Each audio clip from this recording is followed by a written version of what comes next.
સ્વતંત્રતા પર્વની રાજ્યકક્ષાની ઉજવણી માટે મુખ્યમંત્રી ભૂપેન્દ્ર પટેલ અમરેલીમાં ગુજરાત પોલીસ દ્વારા આયોજિત શસ્ત્ર પ્રદર્શનની લીધી મુલાકાત તો અનોખા ટુ વ્હીલર અભિયાનનો કરાવ્યો પ્રારંભ.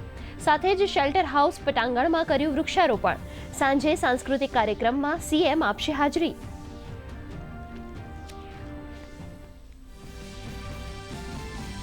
નાયબ મુખ્યમંત્રી હર્ષ સંઘવી આણંદ અને વડોદરાની મુલાકાતે. વડોદરામાં આંબેડકર સંકલ્પ ભૂમિની મુલાકાત લઈ કરી સમીક્ષા તો આણંદમાં જેલનું કર્યું ઉદ્ઘાટન. સાથે જ નવનિર્મિત સ્પોર્ટ્સ સંકુલની પણ લીધી મુલાકાત.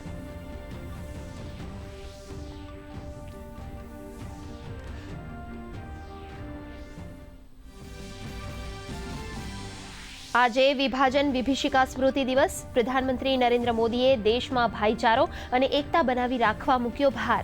તો ગુજરાતના રાજ્યપાલ આચાર્ય દેવવ્રત અને મુખ્યમંત્રી ભૂપેન્દ્ર પટેલે અમરેલીમાં સ્મૃતિ દિવસ પર આયોજિત કાર્યક્રમમાં આપી હાજરી.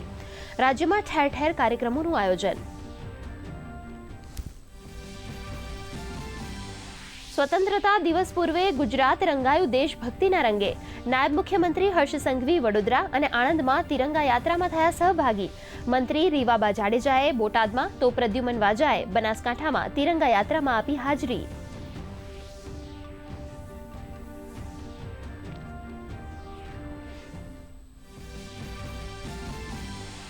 સમુદ્ર પ્રદક્ષિણાની ઐતિહાસિક સિદ્ધિ.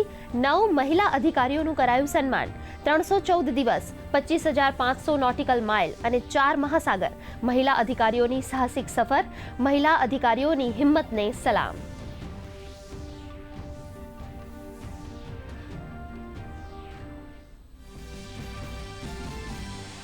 સાથે જ પોલીસે ગેરકાયદેસર એલપીજી રિફિલિંગ રેકેટનો કર્યો પર્દાફાશ. દંતાલીના ચેહર ફાર્મ પર દરોડા દરમિયાન ઝડપાયું ગેરકાયદેસર ગેસ રિફિલિંગ રેકેટ. 4 આરોપીઓની ધરપકડ. મોટી સંખ્યામાં ગેસ સિલિન્ડર સાધનો જપ્ત.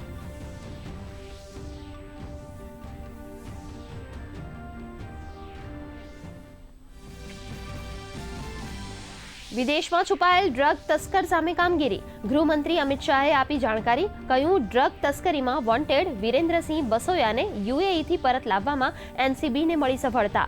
નશીલા પદાર્થો સામે સરકારની ઝીરો ટોલરન્સની નીતિ અંતર્ગત મોટી કામગીરી.